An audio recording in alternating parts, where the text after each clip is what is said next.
Good evening, Namaste everyone. I'm Amar Shamusunavne, President of Global Model India, and today we have a very special guest on Kranti Odisha, one and only the founder and president of Philippine Pageantry and Pageantry News International, Mr. Gerard Ruivivar himself, all the way from Philippines, who now lives in Ho Chi Minh, Vietnam. He is now under our question answer fire, and I'm sure it's going to be a very informative session. To begin with, I would like to ask Mr. Ruvia, how did he start this pageant blog, which has now almost close to million followers, right? Yes, hi, thank you, Amar, my friend. Actually started from following a candidate in Vietnam because there was a competition held in Vietnam 5 years ago. That was in 2017. And this girl competing for this pageant, I was like following her for how many years because she's like a pageant girl in my country. She's a big name in my country. So what I did, I went to the airport and then I took photos using my phone. And then since in the advent of social media, everything is there, so I posted it in some pageant portals. Well, actually, I'm a follower. I'm a fan. Okay, I started as a fan. So, and I took photos. I posted on social media. People saw my posts, and they never knew that there are Filipinos in Vietnam. Wow. And then from then on, there are like four platforms, pageant platforms. They keep on messaging me if I could cover that event. And I said, wait a sec, I am a fan. I'm not really into media, but yeah, I finished communication arts, so somehow I have an idea about journalism, about photography. So it started from there, just following Miss Philippines.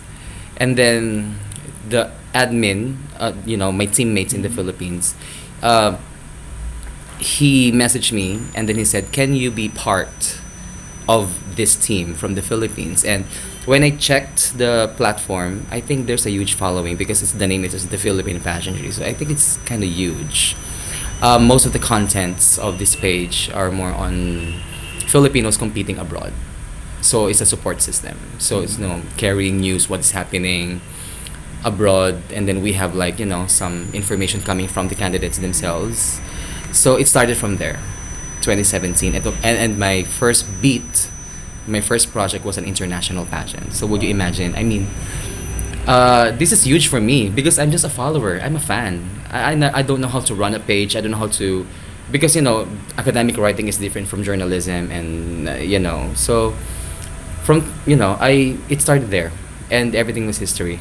Up to this date, I'm doing it, and then since this platform is Philippine centric, one of my colleagues in this page, this platform, we created another platform which caters for international Right. pageantry. I mean, not the Philippines alone, because there are a lot of Philippine, pageant pages or platforms in the Philippines originated from our country. Same with with our friend. Right. So he's also running a huge platform, with 1 million followers. So most of the platforms coming from the Philippines. So why don't we create another platform which will cater for the international? I mean, covering Latin America, Europe, Asia, and Africa, and across the world. So it all started there, and Wow. it came big. I mean, it becomes like a huge, Phenomenal.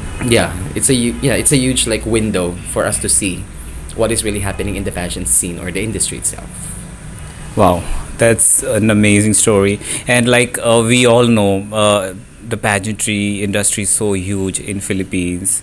For audiences in India, because it's a little incomprehensible why Philippines love pageants so much. So if you can throw us a bit of light on that, I think the audiences in India would know exactly where we're coming from. Well, I believe it's part of our culture because pageantry is not all about going on stage wearing something like evening gowns or answering questions. Because even in our traditions, we have this, we call it like a little town fiesta. Mm-hmm. Actually, we were like it's like an inspiration from the Spanish, when we were colonized by Spain. Yes. So the pretty girls from different towns, they will parade on the streets wearing fabulous gowns, and of course it is in connection with a religious activity. It's a religious activity, and I think that it started there. And you're asking me why is it big in the Philippines? You know what? The first time that I watched pageants, it's I think that was Miss Universe 1992 or 1993, Miss World, Right. when who won that? Jamaica. And then the following year, 1994, Miss Universe was held in my country, and I was like on the fifth grade. And then it was so popular because the source of information then was TV and newspaper. And then that year, Shusmita Sen won. And the iconic, what is the essence of being a woman? You know what, until now, it's still, you can see it everywhere in social media. So what I mean is, that experience itself, hosting a huge pageant followed by millions around the world, billions around the world, and India won in my country, it's a big thing. I mean, that generation until now, we are that generation, the young generation up to this date. That, my fascination about pageantry, it started there. That's why, Shusmita is a big name in my country. She's a maybe like a Hollywood celebrity, red carpetish, something like that. I've seen So, this. yeah. Yeah, like Mr. Ruvia just said that Sushmita Sen is such a huge phenomena because she was one of the very few Miss Universe from other country who was able to create that benchmark internationally, especially in Philippines, with that astounding answer to that astounding question. So I'm going to ask you another astounding question, with your permission. I'm ready. Yes. So, like when you came to India and when you already been to India, you have mentioned to me a couple of times that you have such a spiritual connection, right? Yes. And जैसे हिंदी में हम लोग बोलते हैं आध्यात्मिकता का एक उनको एक कनेक्शन मिलता है, तो मैं उनको यही अभी पूछने वाला हूँ कि आपको कैसा महसूस होता है जब आप इंडिया में दूसरे टाइम आए हैं और nothing is more spiritual like we say in India then the Dham, the Puri Dham, lord Jagannath place. So I am sure you would want to explore that. But before that, if you can help us understand, your spirituality connection with India. Yes, I encountered this whole India thing when I was in high school, middle school. We have this subject, Asian civilization. So we talked or we studied about where Asian civilization, originated, which countries were like on the prime. So India is one of them. Okay? And then, okay, here are the places that you visit in India. These are the things that they do. This is their religion, their language and stuff. From then on, when I was like 13 or 14, I was like get interested about India. And then, the pages of the book, and it's like turning the pages of the book, I'm seeing the pictures of Taj Mahal. And for me, actually, I don't understand what is Taj Mahal and why is it built. Of course, we're studying, so somehow I have an idea why the monument was like erected to someone, or giving tribute or paying tribute to the love of the country leader, to his wife. Yes. And then I made like I conducted some researches, and then I told myself that very moment I will go there. I don't know when, I don't know how, but I will go here. One of these days I'll be having a photo in front of Taj Mahal. Yes. That's a dream, because my teacher was like, okay, this is one of the seven wonders of the world. It's like, oh, I'm so fascinated. It's one of the seven wonders, man-made wonder. So I think it's really a place to see. It's an experience of a lifetime for you to see, because you don't see it every day. People from around the world are going to this place to appreciate the beauty and the aesthetics of the monument, and of course the history behind it. And of course, along the way, you see the culture. I don't understand. I have this like strong connection with India. I like the culture. It's very colorful, flavorful. Even though you're looking at the picture, you can even taste it. You can smell. Your senses are up when you talk about India.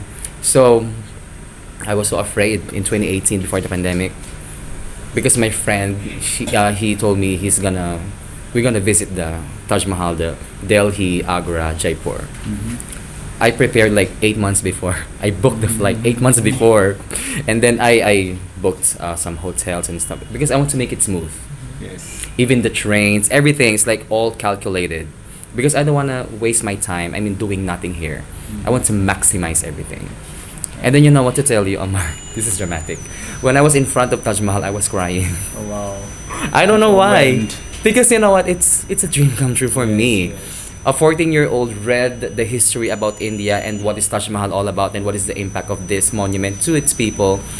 And then here I am standing in front, One of the monument. gleaming in white. You know, I woke up even 3 in the morning. I bought kurta in New Delhi just to achieve the look that I am, you know, Yes. walking in front of Taj Mahal, and I was like staring I was like in front of the monument for like 2 hours staring at it.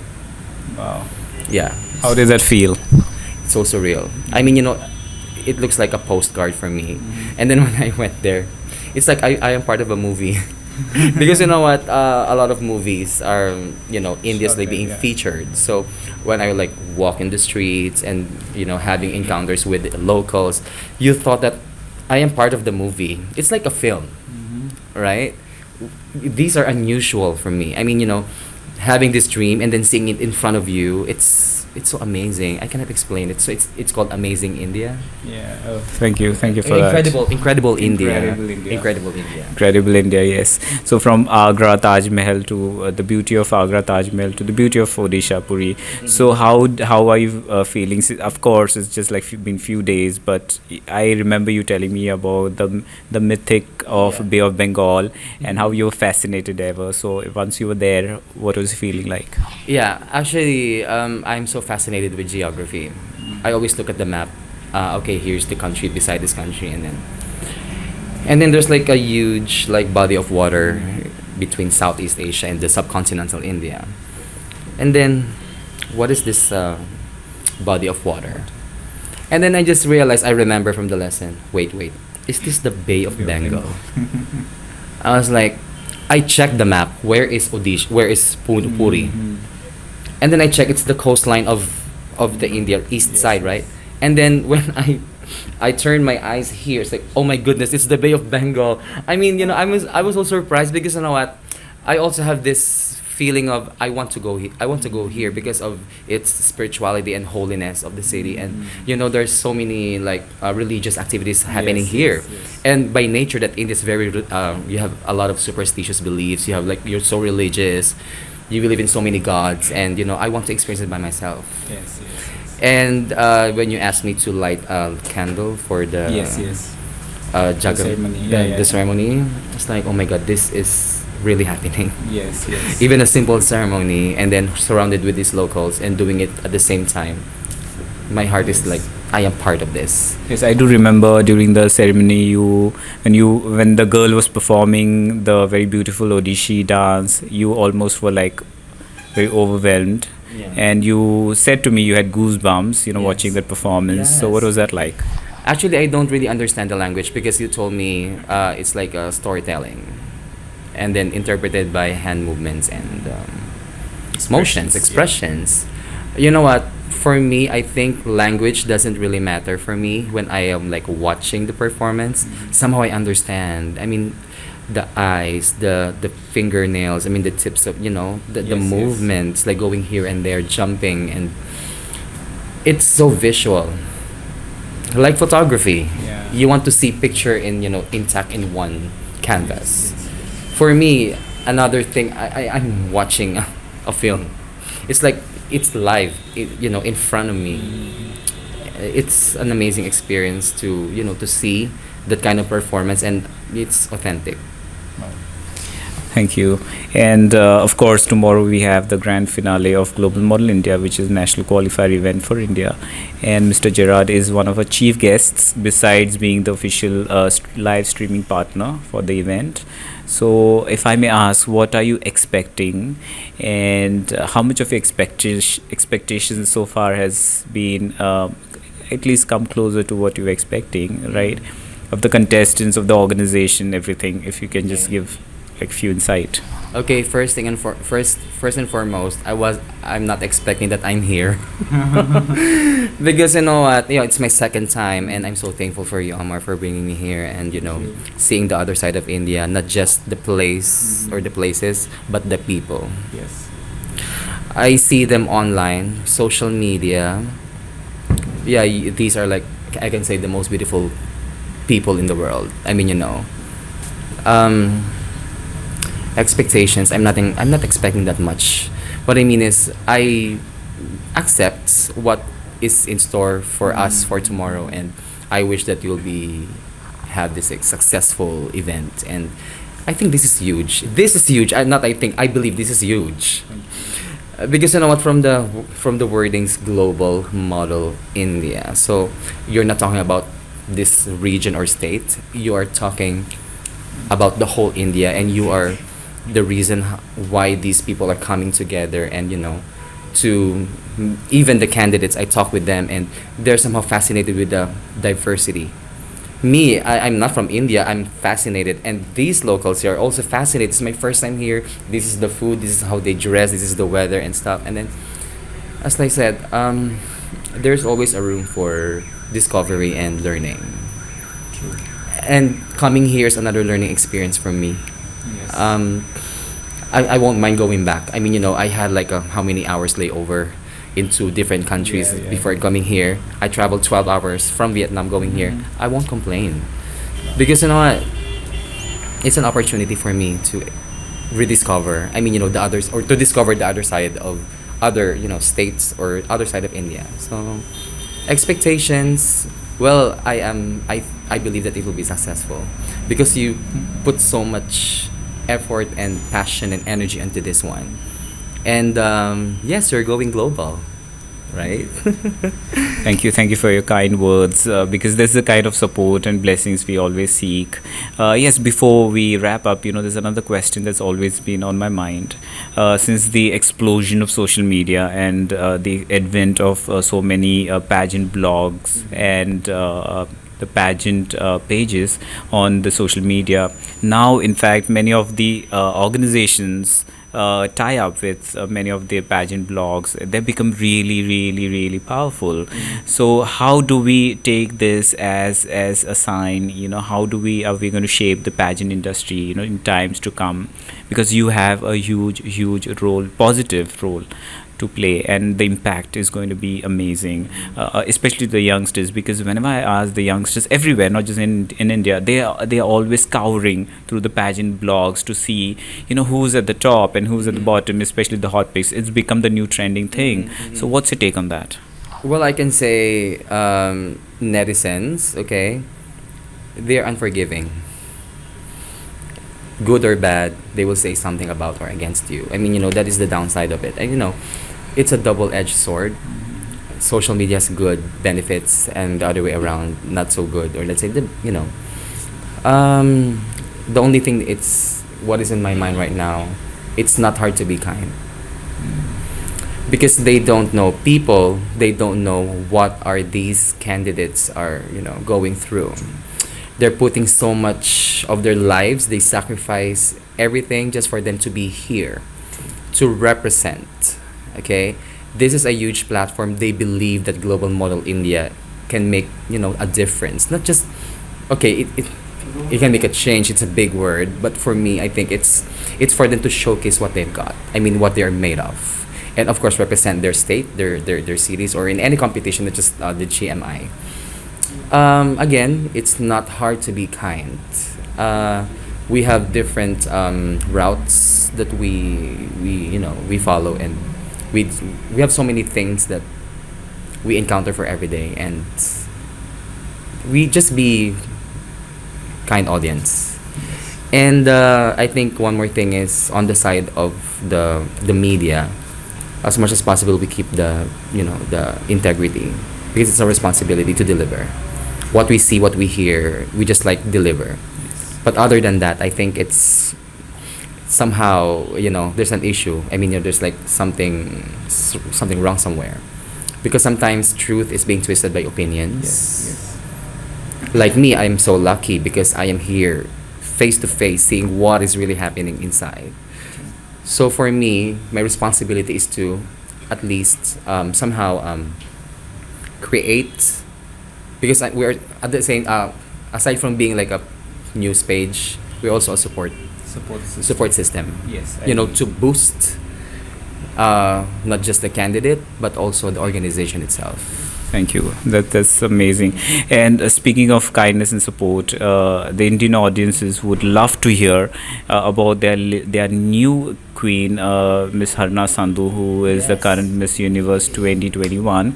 And you did had an opportunity to actually speak with her and Yes. spend good time because you were covering the event in Vietnam when she was visiting Vietnam. Yeah. So I am sure our audiences would love to know about their current Miss Universe. There'll be two parts of the questions. First is this is the first part of the question. Second part of the question is, unfortunately, nowadays she's been trolled for her weight gain, and there has been episodes after episodes coming on social media about how she's being bullied for putting on weight. So what's your take on these two parts of the questions? First, how did you feel meeting her, and second, about the her being trolled for being overweight. Yeah, you know what? The first time see her in the flesh, I was so starstruck. Wow. Of course, because she's Miss Universe. No questions asked. In front of you is a beautiful lady. She's Miss Universe. No questions asked. Okay? In terms of physical, you know what? In pageantry, there are a lot of campaigns and advocacies that different organizations are campaigning for. They rally into these. These ladies or gentlemen. They're like the agent to be representative or spokesperson for these organizations. Well, for me, Harnas is like she's breaking barriers. Because in the society that we are in, there's a dictate that a beautiful lady should look like this. We are like caught in the standards of it should be slim, long hair, pointed nose. Harnas is beautiful inside and out because I got a chance to talk to her for like 8-9 minutes. Wow. And when she was talking, I cannot even ask any question because she was talking too much. I mean, talking with sense. You know, she was like eating and then she stopped eating and talked to me. See that? I mean, it's a queenly act. She is relatable. She is wonderful. She's an amazing woman. And regarding the weight, I think it's dated to talk about, because she's a representation of beauty in different forms. We could be beautiful in so many ways, and I believe that she handles it with class and The plums. yeah, with and sophistication, the unbothered queen, so to Yes. speak. And I'm just so happy because she, her reign is, it will come to an end. So I have this another, I'm looking forward to see her again. I mean, Yes. well, I don't know if I'm going.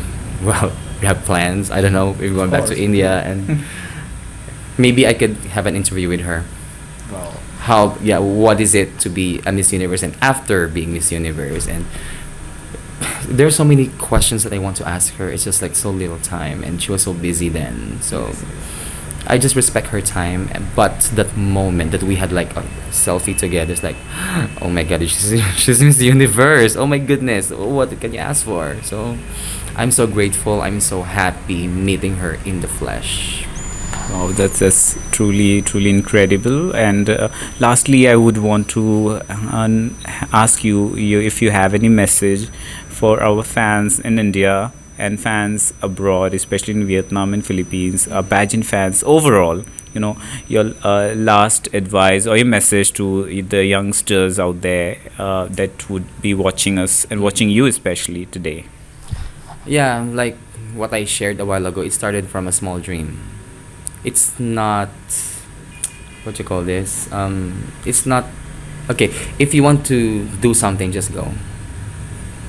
At first, you'll be scared because you don't know what will happen. Nobody knows what will happen. But then again, you'll never know unless you try. Yes. If not now, when? Yes. If not you, then who? Right? So just keep going. There's some like tensions around negative energies, but never stop trying. I mean, if you really want to pursue your passion, whatever it is, they're valid. just continue what you do. And of course, with the support of the family and your friends, there will be bashers along the way, detractors. They, because they have their beliefs that does not or do not match your principles or your philosophy. So we're all, it's let's talk about diversity. So again, if you have this dream, just go after it. There's no harm in trying. Just go. That was an awesome message. What a line. No matter what your passions are, your passions are valid.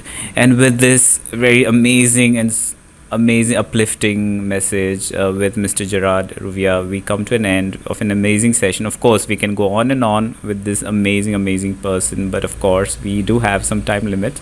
So I'm going to bid adieu and सबसे शुक्रिया धन्यवाद ये देखने के लिए और इनका जो पेज है Philippine pageantry, Philippine pageant, the Philippine pageantry and the pageantry news international, इसको ज़रूर फॉलो कीजिए फेसबुक पे और इंस्टाग्राम पे और ग्लोबल मॉडल इंडिया को भी which is global model underscore India और ग्लोबल मॉडल इंडिया और ऑफ कोर्स क्रांति ओडिशा के साथ हमेशा बने रखिए वो हमेशा ऐसे नए नए अद्भुत गेस्ट लेके आते हैं आपके सामने ताकि आपको एक इन्फॉर्मेशन मिले आपकी जानकारी बढ़े आपका नॉलेज बढ़े और आप एक अच्छे इन्फॉर्मेटिव इंसान बने थैंक यू सो मच नमस्ते